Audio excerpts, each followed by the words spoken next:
2019년도 우리 밝은 교회 표가 성숙한 성도, 건강한 교회입니다. 건강한 교회를 이루려면 성숙한 성도들이 모여야 합니다. 성숙한 성도들이 없는데 건강한 교회를 이룰 수 없습니다. 교인들은 다 흑색인데 교회 전체가 흰색이 될 수는 없습니다. 교인 개인이 흰색이 될 때 전체를 보아도 흰색으로 보여질 수 있습니다. 그러니까 건강한 교회를 이루기 위해서는 성숙한 성도가 매우 중요하다 하는 것을 전제로 우리가 2019년도는 좀 더 개인적인 신앙도 발전하고 교회도 건강한 모습으로 나아가야 되겠다 해서 성숙한 신앙, 건강한 교회를 2019년도 표로 삼았습니다. 자, 하나님은 우리들이 성숙한 성도로 자라가기를 원하시죠. 그러면 성숙한 성도가 되기 위해서는 어떻게 될 수 있을까 하는 거죠.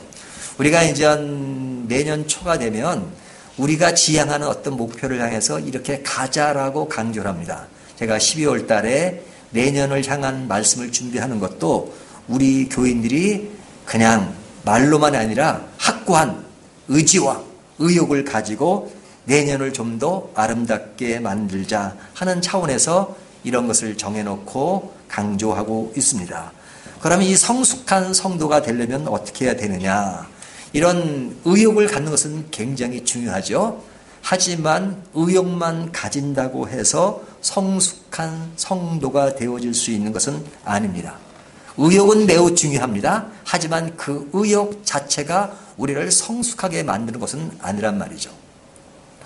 오늘 읽은 본문을 보면 이 본문 가운데 베드로가 나옵니다. 이 베드로라는 사람은 굉장히 의욕에 불탔던 사람이에요. 그래서 베드로 하면 그 얼굴에 의욕 이렇게 쓰여 있다고 또 과언이 아닐 정도로 상당히 활달하고 의욕감에 넘치는 사람입니다.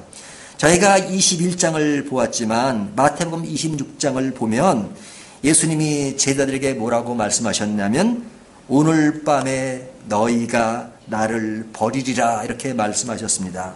그러니까 그 말을 들은 제자들은 가만히 있었는데 의욕에 넘치는 베드로는 뭐라고 말하냐면 모든 사람이 주님을 버릴지라도 나는 결코 주님을 버리지 않겠습니다. 딱 장담을 합니다.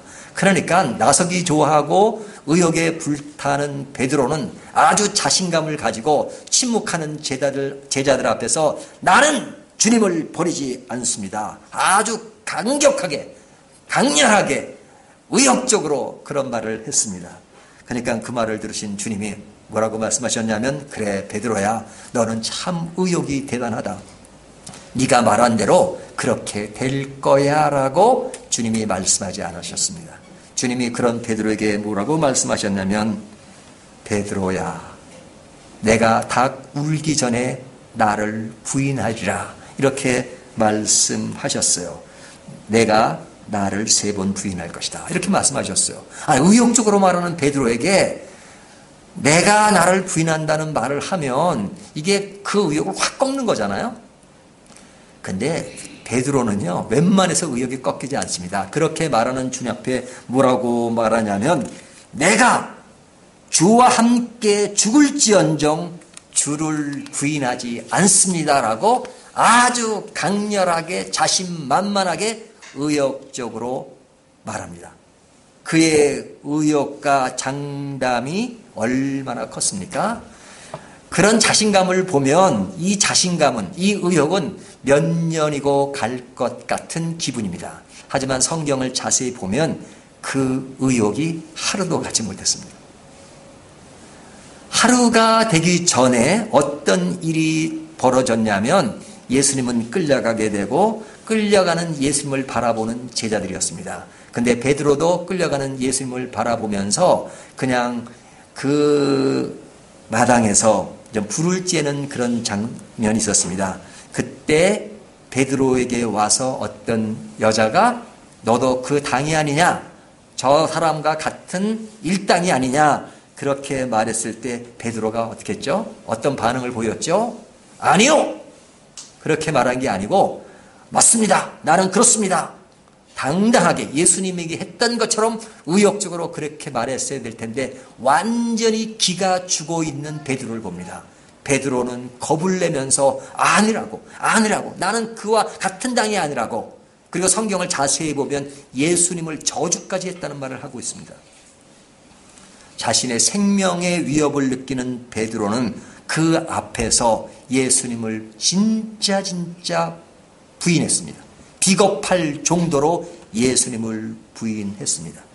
베드로가 예수님 앞에서 의욕적으로 장담했을 때는 거짓이 아니었고 자기의 마음이 그럴 것 같은 기분 속에서 분명히 이야기했을 것입니다. 하지만 하루도 되기 전에 그는 현실적으로 환경적으로 보여진 그 위기 앞에서 너무 처절할 정도로 예수님을 부인하고 예수님을 저주하면서 앞에서 말했던 것과는 전혀 다른 형태의 모습을 보인 것을 볼 수 있습니다. 자, 이것을 보면 인간의 의욕이라고 하는 것이 얼마나 부질이 없는 것일까라는 생각을 할 수 있습니다. 우리가 연초가 되면 얼마나 많은 다짐을 합니까? 특히 예수 믿지 않는 사람들 중에는 어떤 다짐을 말하냐면 나는 오래 폈던 담배를 끊겠다 이렇게 다짐하는 사람들이 상당히 많습니다. 근데 3일을 못 간다 그러잖아요. 어떤 사람이 이런 얘기를 하더라고요. 그 영국에 가면 영어책에 나오는 이야기인데 거기 교과서에 나오는 얘기입니다. 어떤 사람이 그런 얘기를 해요. 담배 끊기가 힘들다고 하는데 자기는 담배 끊기가 제일 쉽대요. 담배 끊기가 얼마나 쉬운지 자기는 수천 번도 더 끊었다고. 담배 끊기가 쉬워서 수천 번도 더 끊었다는 그런 이야기하는데 끊은 게 아니잖아요.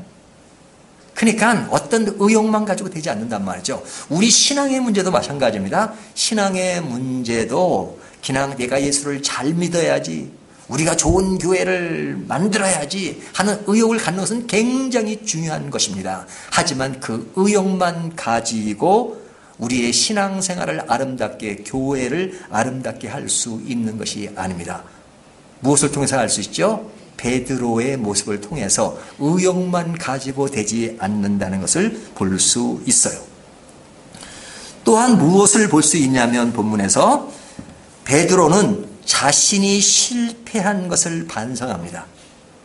자신이 예수님을 부인하고 나서 그는 반성의 모습을 보입니다. 그 반성의 모습을 보인 베드로는 좋은 일이죠. 하지만 반성을 했다고 해서 그것이 성숙한 신앙에 도움은 되지만 그 자체가 성숙한 신앙이 되는 것은 아닙니다. 요한복음 21장 3절을 보면요. 베드로는 이런 말을 합니다. 시몬 베드로가 나는 물고기 잡으러 가노라 하니, 이런 말을 하죠. 물고기 잡으러 가노라 하니. 이 말은 뭐냐면 베드로가 예수님을 부인한 후에 한 말입니다. 자, 예수님이 베드로에게 뭐라고 말씀하셨어요? 그를 제자로 삼고 그를 키우시면서 너희는 사람 낚는 어부가 되리라. 너희는 예전에 물고기를 실제 낚는 어부였지만 이제는 사람을 낚는 어부가 되라. 이렇게 말씀하셨잖아요. 사람 낚는 어부가 되기 위해서 베드로는 예수님을 따랐던 자입니다. 그런데 그런 베드로가 아주 의욕적으로 주님을 따르고 큰 소리를 듣던 베드로인데 어린 여자 앞에서 예수님을 부인하고 나서 어떤 생각이 들었겠어요? 자기 자신을 봐도 처절하지 않았겠어요? 야, 내가 이거밖에 되지 않는구나. 그러니까 자기가 했던 행동에 낙심을 하고 한 말입니다. 나는 고기나 잡으러 가자. 이 얘기예요.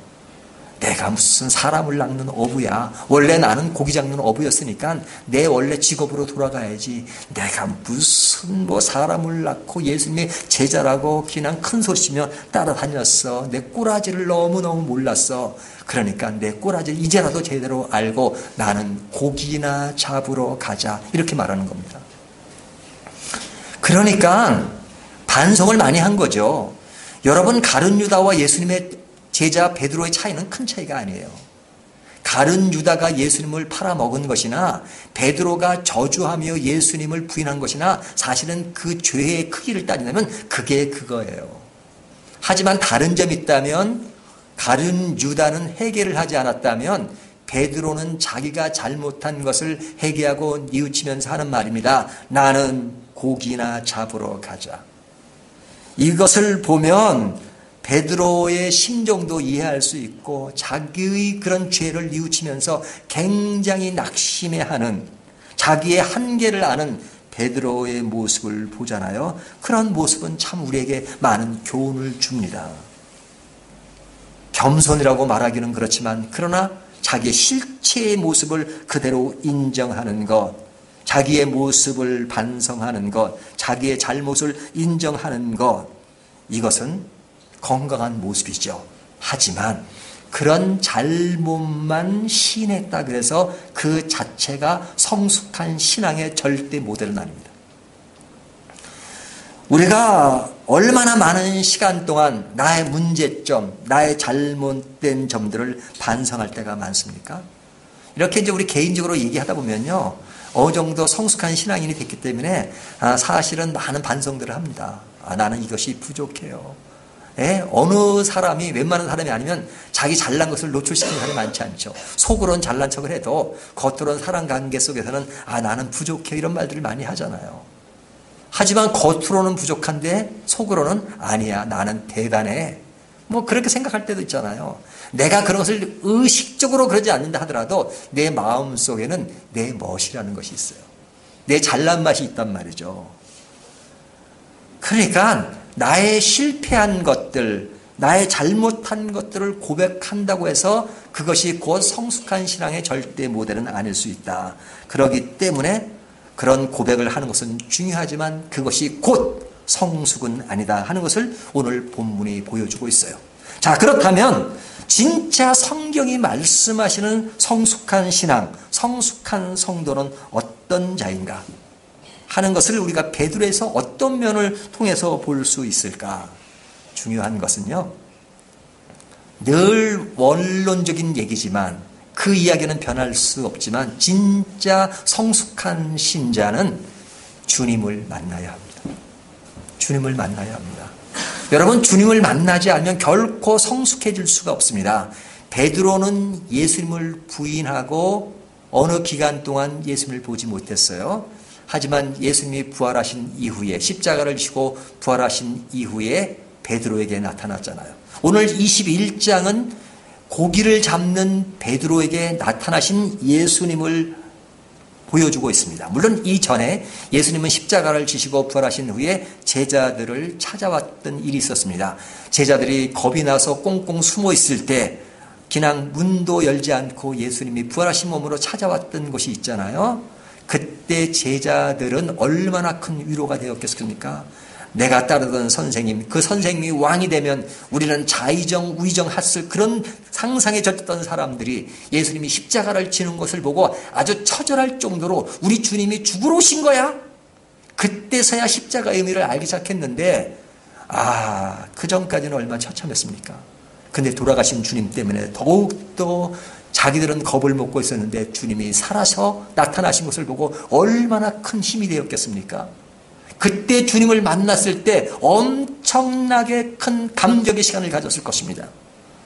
그런데 예수님이 또 사라지고 이제 베드로는 예수님이 나를 용서하셨고 그 다음에 나에게 새로운 것을 보여주셨고 부활하신 예수님이지만 그러나 내가 한 그런 잘못으로 인하여 나는 제자로서의 삶이 아니라 내 인생은 끝난 거야. 사역자로서는 끝난 거야. 그러니까 나는 고기나 잡아야지 하고 고기를 열심히 잡고 있을 그때 주님이 찾아오셨어요.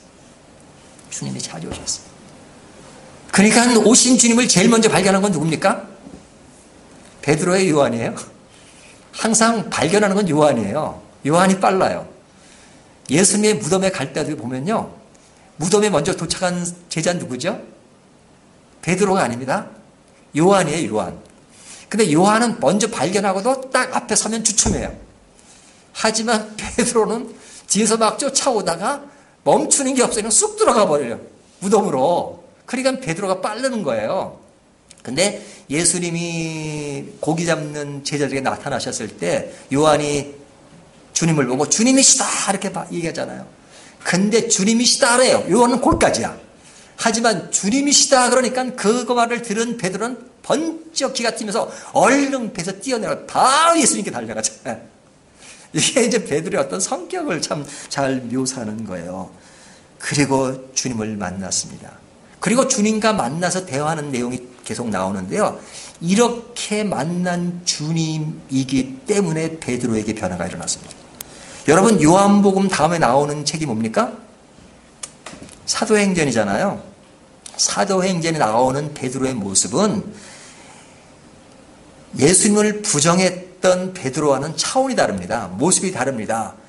오순절 마가다락방에서 외쳤던 베드로의 모습을 보십시오. 얼마나 확고합니까? 능력이 넘치고 말씀이 살아있고 그리고 하나님을 아주 강렬하게 전하고 눌림이 없고 담대하게 말씀을 증거하잖아요. 그가 외칠 때 많은 사람들이 회개하고 돌아오고 그리고 그의 역사는 시대를 바꿀 만큼 교회사를 새로 이룰 만큼 굉장한 영향력을 끼칩니다. 그런데 만약에 요한복음 21장이 없었더라면 그런 베드로가 존재할 수 있었을까요? 결코 21장은 요한복음의 부록 같은 장입니다. 요한복음은 실제로 20장으로 끝나야 하는 장이에요. 20장 31절을 보면 이렇게 말씀하고 있어요. 오직 이것을 기록함은 너희로 예수께서 하나님의 아들 그리스도이심을 믿게 하려 하며 또 너희로 믿고 그 이름을 힘입어 생명을 얻게 하려 함이라. 이것이 요한복음을 전체 기록한 목적을 이야기하고 있는 거예요. 21장이 아니라 20장 마지막 절에서 이렇게 말씀하고 있는 거예요. 그러니까 이 말씀을 기록한 요한이 이 말씀을 기록한 목적은 예수께서 하나님의 아들 그리스도이심을 믿게 하려는 것이다.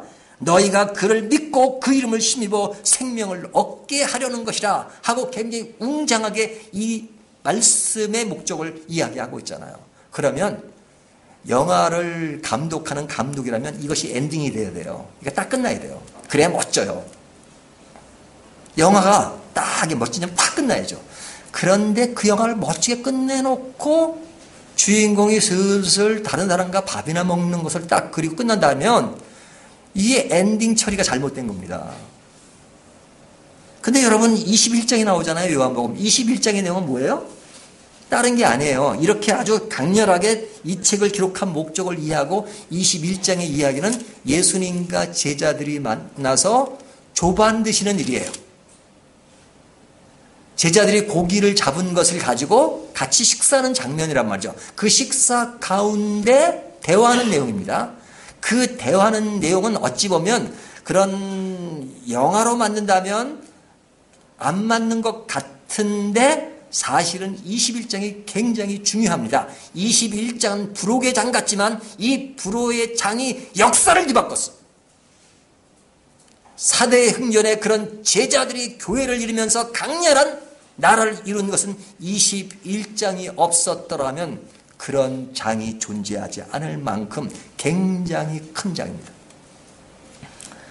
근데 이런 장에서 그가 하나님을 믿는 성숙한 신자로서 발돋움하게 된 것은 이와 같이 예수님을 다시 만난 곳에서 이루어진 것입니다. 예수님이 좌절한 베드로에게 또다시 나타나지 않으셨다면 이제는 나는 사람 낚는 어부가 아니라 실제로 고기를 낚는 어부라고 모든 것을 포기하고 그 길을 계속 가야 했던 베드로에게 주님이 다시 나타나 주시 않았더라면 베드로는 그냥 어부로 끝났을 것입니다. 하지만 주님은 다시 만나 주셨어요. 다시 만나 주셨기 때문에 새로운 역사가 표출된 겁니다. 베드로뿐만 아니라 우리들의 역사도 우리들의 많은 실수와 많은 좌절과 많은 고통과 고난의 시간을 보내왔지만 그러나 그럴 때마다 주님이 우리를 다시 만나주지 않으셨다면 우리는 지금 이 자리에 없을 수도 있습니다. 여러분, 주님을 만나기 위해서는 우리가 주님을 찾아가야 된다고 생각합니다. 당연히 찾아가야죠. 하지만 성경을 자세히 보시면 많은 시간 동안 우리가 찾아가기 전에 나약하고 부족한 우리들에게 주님이 먼저 찾아오셔서 우리를 인도해 가시는 것을 늘 보고 삽니다.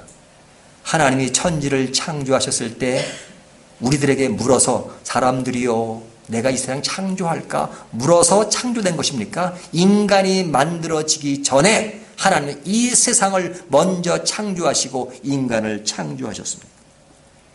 우리를 구원하셨을 때 예수 그리스도를 이 땅에 보내셨을 때 인간에게 의견을 수렴해가지고 내가 너희를 구원하고 싶은데 너희들이 구원받을 자세가 돼 있어? 동참할 거야? 이렇게 물어서 예수님을 보내시고 그 예수님을 준비하기 위해서 선지자를 보내셨나요? No!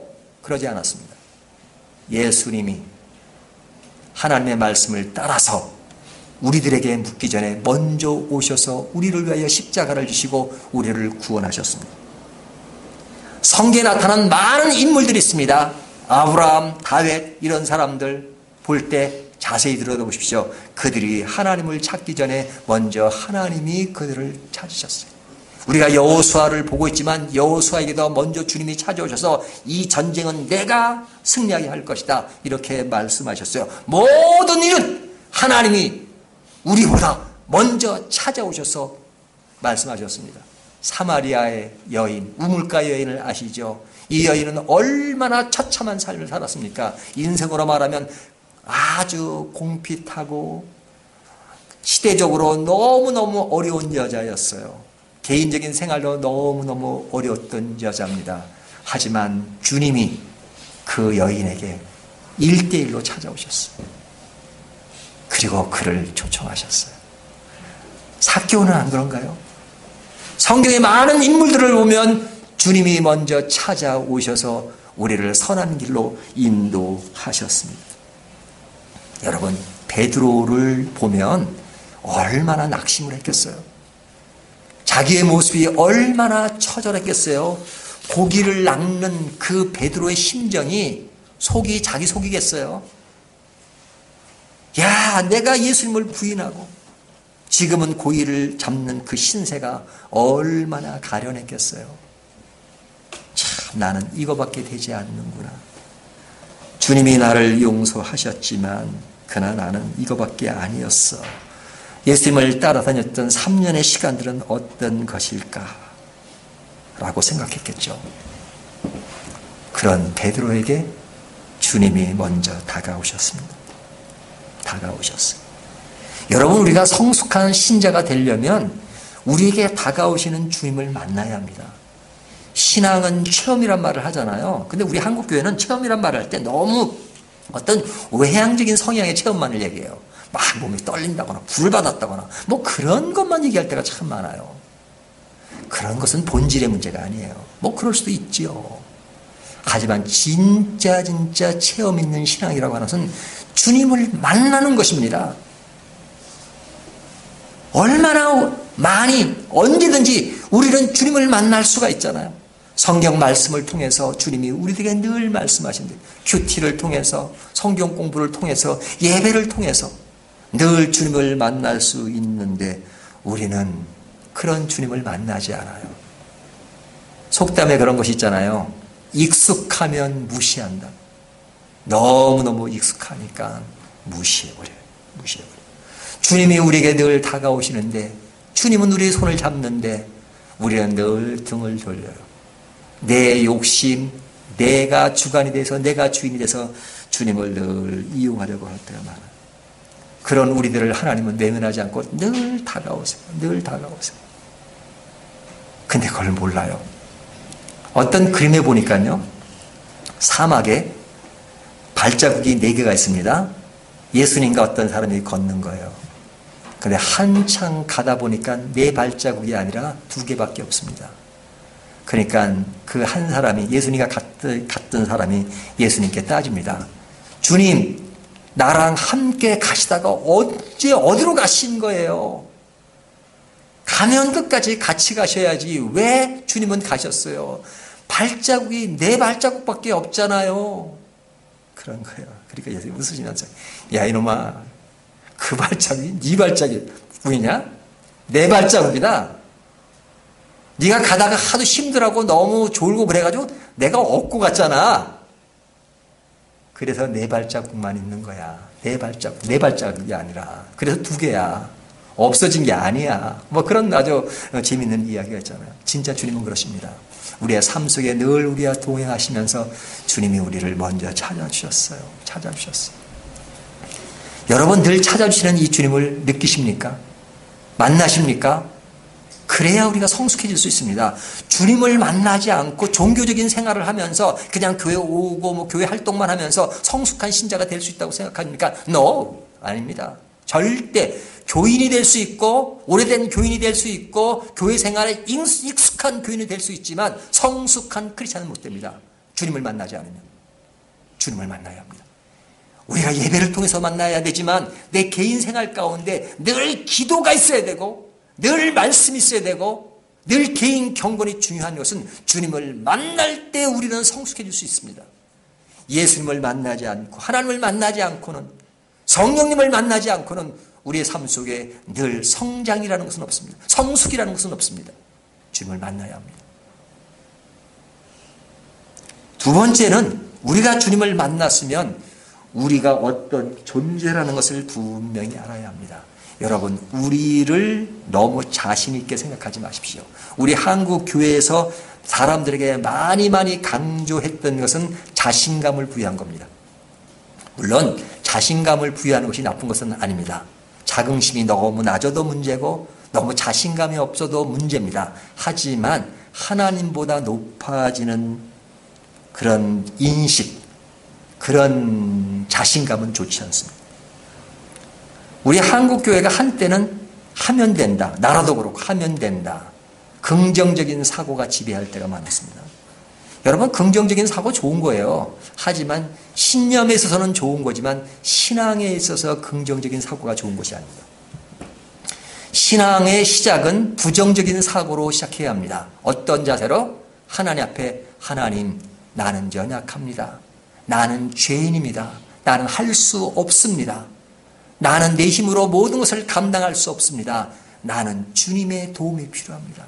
주님의 도움이 있을 때만이 나는 가능합니다. 이렇게 말하는 것이 중요해요. 이럴 때 우리의 신앙은 자랄 수 있는 것입니다. 여러분, 베드로가 큰 소리 칠 때 예수님이 큰 소리 치는 베드로를 향해서 야, 그 정도 자신감이면 됐어. 그래, 넌 됐어. 내 양을 먹여라. 그렇게 말씀하셨나요? 조금 전에 말씀하신 것처럼 내가 나를 부인하라 이렇게 말씀하셨잖아요. 근데 오늘 본문에는 예수님이 베드로를 만난 개인적인 이야기예요. 요한이 주님을 발견하고 베드로가 먼저 주님께 딱 갔습니다. 고기를 잡던 베드로가 배에서 내려서 육지를 향해 예수님을 향해 갔습니다. 그때 예수님이 뭐하고 계셨죠? 숯불을 딱 만드셨어요. 숯불을 딱 그리고 제자들에게 하시는 말씀이 나에게 생선을 좀 달라. 생선을. 그러니까 고기를 잡았으니까 생선을 주잖아요. 그 생선을 예수님이 숯불 위에 딱 구우셨습니다. 그러니까 제자들이 그 숯불에 굽는 예수님을 보잖아요.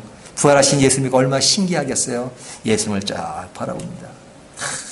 생선을 굽는 예수님 얼마나 인자하고 말씀도 안 하시고 생선만 굽고 계십니다. 근데 그 광경을 유심히 바라보는 사람이 있었어요. 다른 제자들보다도 베드로입니다. 베드로는 숯불을 피우시고 고기를 굽는 예수님을 탁 바라봤겠죠. 그리고 예수님 한번 바라보고 숯불을 한번 바라봤을 겁니다. 예수님을 바라보니까 미안해요. 예수님과 십자가를 지기 전에 눈이 맞았던 예수님의 시선이 기억났을 것입니다. 그리고 숯불을 바라보는 순간에 또 생각나는 게 있어요. 숯불 위에서 예수님을 부인했던 그 모습이 생각났을 겁니다. 아이고, 주님, 생선 구우시는 건 좋은데 숯불은 좀 꺼주면 안 되실까요? 숯불 때문에 양심의 가책을 느끼는 그런 부분이 있지 않았겠어요? 어떤 분이 그런 얘기를 해요. 바울이 스테반을 죽이는데 일조했잖아요. 그러니까 사도 바울은 돌을 보면 양심의 가책을 느꼈다는 어떤 분 우스갯소리겠죠. 근데 베드로는 숯불을 피우는 예수님을 보면서 숯불을 보면서 양심의 가책을 느껴요. 내가 숯불 위에서 예수님을 부인했는데 예수님의 숯불을 계속. 그리고 그 위에서 고기를 굽고 계신 겁니다. 말씀 안 하세요. 무슨 말씀이라도 좀 하시지. 그냥 양심에 걸려가지고 하고 있는데, 그럴 때 주님이 말씀을 하십니다. 사랑하는 시몬아, 내가 이 사람들보다도 나를 사랑하느냐. 얼마나 인자한 말씀으로 말씀하셨겠어요. 내가 이 사람들보다도 나를 더 사랑하느냐. 베드로가 또 옛날 생각이 났겠죠. 다른 사람이 주님을 버린다 할지라도 나는 주님을 버리지 않는다고 했던 베드로에게 이 사람들보다도 나를 더 사랑하니, 또 왜 이 사람들보다는 끼어넣을 게 뭐예요? 그냥 베드로가 할 말이 없잖아요. 그러니까 할 말이 없으니까, 주님, 그런 사랑을 내가 어떻게 하겠어요? 이렇게 말하는 겁니다. 성경은 그렇게 표현되지 않지만 성경은 이렇게 말합니다. 사랑하는 시몬아, 내가 너를 사랑하느냐. 그러니까 베드로가 뭐라고 말해요? 우리 성경 한번 볼까요? 사랑하는 나를 더 사랑하느냐 하시니 이래 주님 그러하나이다. 내가 주님을 사랑하는 줄 주님께서 아시나이다. 이 한국 성경을 보면 내가 나를 사랑하느냐 하니까 베드로 내 사랑합니다 이렇게 말한 것처럼 보이잖아요. 하지만 원어 성경에 보면 이게 좀 다르게 표현됐습니다. 다르게 표현돼도 좀 그 의미를 더 깊이 알 수 있어요. 원래 이 사랑이란 말은 영어 성경이나 한국 성경은 사랑으로 다 표현합니다. 우리는 사랑하면 하나예요, 사랑. 또 영어도 그냥 love 이렇게 표현됐습니다. 하지만 헬라어 성경에는 사랑을 두 개로 표현합니다. 물론 이제 일반적인 헬라어에서는 세 개로 말하는데 아가페라는 말을 써요. 아가페. 사랑이란 말을 쓸 때 아가페란 말을 씁니다. 이 아가페란 사랑은 하나님이 주시는 일방적인 사랑을 말할 때 아가페란 말을 써요. 또 우정적인 사랑을 말할 때는 필레오라는 말을 씁니다. 필레오. 우정적인 사랑이요. 그 다음에 연인들 간의 사랑을 에로스라 그래요. 근데 성경은 에로스란 말은 안 나오고 이제 주로 아가페와 필레오라는 말이 두 개가 나옵니다. 근데 이제 본문에서 주님이 물었을 때 그때 이제 한국말로 물으신 건 아니겠죠? 이젠 이 그리거로 물으신 겁니다. 예수님이 베드로에게 말해요. 사랑하는 시몬아, 내가 나를 사랑하느냐? 이 사람들보다도 어떤 사랑? 아가페적인 사랑. 하나님이 주시는 일방적인 사랑을 할 수 있느냐? 이렇게 물으시는 겁니다. 그러니까 베드로가 뭐라고 하면 주님, 나는 아가페적인 사랑은 못하고 필레오적인 사랑을 하겠습니다. 이렇게 대답합니다. 그러니까 예수님은 아가페로 묻고 베드로는 필레오로 대답해요. 그러니까 뭐냐면 하나님이 주시는 일방적인 사랑은 못하겠다는 거예요.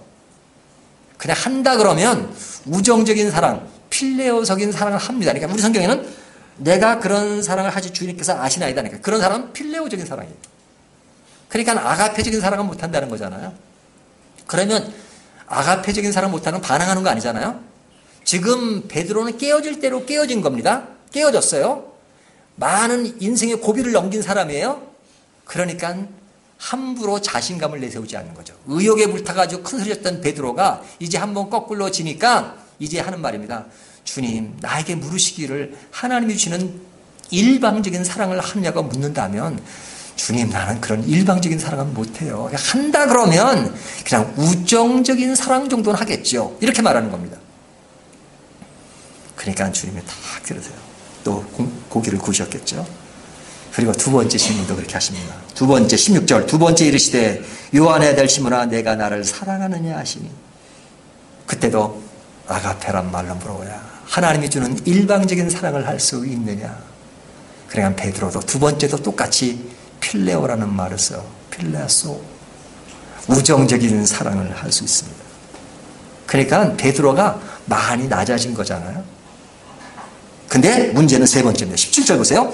세 번째 이르시되 요한의 아들 시몬아 내가 나를 사랑하느냐 하시니 주께서 세 번째 내가 나를 사랑하느냐 하심으로 베드로가 근심하여 이르되 세 번째 물으실 때 베드로가 어떻게 했다고요? 근심했다고 말하잖아요. 왜 근심했죠? 왜 근심했죠? 예수님이 세 번째 물으실 때는 아가페라는 단어를 쓰지 않으셨어요. 필레오라는 단어를 쓰셨습니다. 사랑하는 시몬아, 우정적인 사랑을 이 사람들보다도 나한테 할 수 있냐? 이렇게 물으신 겁니다. 그 얘기는 뭐냐면 이 얘기입니다. 내가 아가페적인 사랑, 하나님이 주시는 일방적인 사랑을 하냐고 너에게 물었어. 근데 내가 못한다 그랬어? 그냥 우정적인 사랑 정도는 한다 그랬어? 그래, 좋다. 그러면 세 번째 물으시기를, 그러면 우정적인 사랑을 내가 이 사람들보다도 할 수 있는 거야? 이렇게 물으신 겁니다. 그 말을 듣는 순간에 베드로는 뭐 했다고요? 근심했어요. 근심했어요. 왜 근심한 줄 아세요? 나는 낮춰서 한번 정가가 있고 인생의 쓰라린 말을 본 사람이기 때문에, 큰 소리 칠 수 없는 나기 때문에 주님이 그렇게 말씀하시니까 나는 그냥 낮춰서 우정적인 사랑은 한다고 주님께 말씀을 드렸어요. 근데 주님이 내가 그렇게 말하는 것에 의문을 제기하시고 우정적인 사랑을 할 수 있는 거야 라고 다시 물으신다면 I don't know. 그렇게 진짜 주님께서 물으신다면 나는 모르겠어요.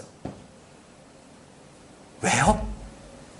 내가 아는 나보다도 주님이 나를 더 잘 아시니까.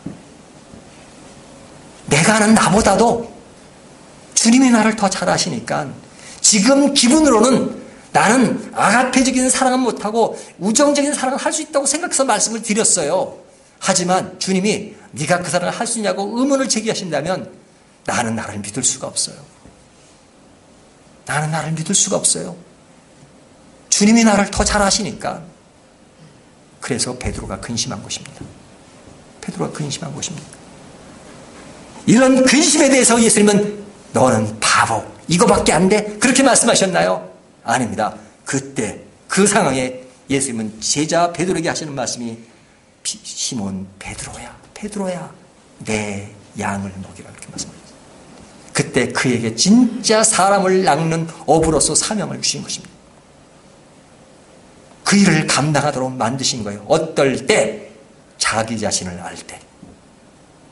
예수님을 만나고 내가 어떠한 존재라는 것을 제대로 알 때 예수님은 그를 향해서 내 양을 먹이라고 말씀하십니다. 여러분, 주님이 우리들에게 어떤 것을 원하신 줄 아십니까? 내 자신을 알기를 원합니다. 낮아진 우리. 여러분, 우리 밝은 교회 개인 성도들이 성숙한 성도로 가려면 잘난 척하는 교회를 주님 원치 않습니다. 내가 대장 원하지 않습니다. 내가 이마침 알아 주님 그거 원치 않습니다. 내가 이 정도로 헌신 그가 주님 알아주는 거 아닙니다. 그것이 성숙한 성도가 아닙니다. 주님 앞에 항복하기를 원하십니다. 주님 나는 몰라요. 내가 이렇게 하지만 그러나 주님이 의문을 제기하신다면 나는 몰라요. I don't know. 이것을 주님이 원하세요. 그런 우리들에게 주님은 말씀하십니다. 내 양을 먹이라. 여러분, 우리 밝은 교회가 잘난 척할 수 없어요. 우리는 숫자는 작지만 그러나 우리는 정말로 건전한 교회입니다. 투명한 교회입니다. 이것마저도 자랑할 것이 없어요. 우리 안에 내면을 보면 안 그럴 수도 있어요. 우리가 다른 교회와 차이점이 뭐가 있겠습니까? 한국 교회가 썩어 문드러지면 그것은 우리들의 책임이고 우리도 그 속에 포함된 사람들이기 때문에 우리는 예외 사람들이 아니란 말이죠. 우리는 그것을 부정하고 우리는 새로운 사람, 독특한 사람인 것처럼 잘난 척하는 교회가 아니라 우리도 똑같이 죄인입니다. 우리도 부족합니다. 우리의 내면을 들여다보면 똑같습니다. 그러니 하나님 우리를 다 내려놓습니다. 그리고 주님이 말씀하신 대로 따라가겠습니다. 그런 자세를 가질 때 주님은 우리에게 사명을 주십니다. 소명감을 주십니다. 내 양을 먹이라. 주님이 우리를 너무 잘하신다는 것을 알고 따라가는 것, 이것이 우리에게 너무너무 중요합니다. 주님은 베드로에게 과거를 묻지 않으셨어요. 예수님을 부인했던 그 과거를 묻지 않으셨어요. 과거를 전혀 묻지 않으시고 베드로야 지금이 중요해. 내가 그런 자세 좋아 내 양을 먹여.